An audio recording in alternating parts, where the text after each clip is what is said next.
30 जानेवारी ते 1 फेब्रुवारी या काळात पालघरमध्ये पालघर सरसचे आयोजन करण्यात आले आहे।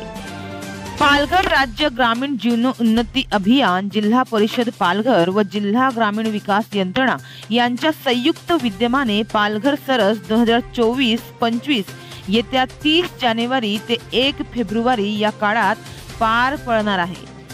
दारिद्र्य रेषेखालील कुटुंबाचे जीवनमान उंचावणे व त्यांना रोजगाराचे साधन उपलब्ध व्हावे यासाठी व स्वयंसहायता गटांनी उत्पादित केलेल्या वस्तूंना बाजारपेठ उपलब्ध करून देण्याच्या उद्देशाने पालघर जिल्हास्तरीय सरस प्रदर्शन दरवर्षी राबवण्यात येते आणि या वर्षीही आर्यन हायस्कूल मैदान, जे पालघरचं आर्यन हायस्कूल मैदान आहे, त्या मैदानावर 30 जानेवारी ते 1 फेब्रुवारी या काळात सरस भव्य प्रदर्शन व विक्री महोत्सव संपन्न होणार आहे।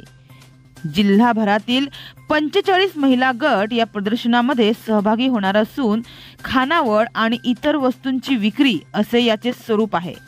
यामध्ये विविध प्रकारचे पापड, लोणचे, सरबत, वाळवणीचे पदार्थ, वारली हाटमधील विविध वस्तू, बांबूपासून बनवलेल्या वस्तू व इतर अनेक उत्पादनांचा समावेश यामध्ये असणार आहे, अशी माहिती प्रकल्प संचालक जिल्हा ग्रामीण विकास यंत्रणा रुपाली सातपुते यांनी दिली आहे।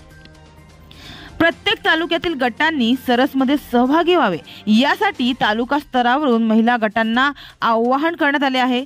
तसेच पालघरमधील आणि जिल्हाभरातील जनतेने सरसमध्ये भेट देऊन महिला गटांकडील वस्तू खरेदी करून गटांना प्रोत्साहन द्यावे, तसेच जास्तीत जास्त गटांनी यामध्ये सहभागी व्हावे असे आवाहन जिल्हा परिषद अध्यक्ष प्रकाश निकम, मुख्य कार्यकारी अधिकारी भानुदास पालवे, उपाध्यक्ष पंकज कोरे, सर्व समिती सभापती, अतिरिक्त मुख्य कार्यकारी अधिकारी रवींद्र शिंदे यांनी केलं आहे।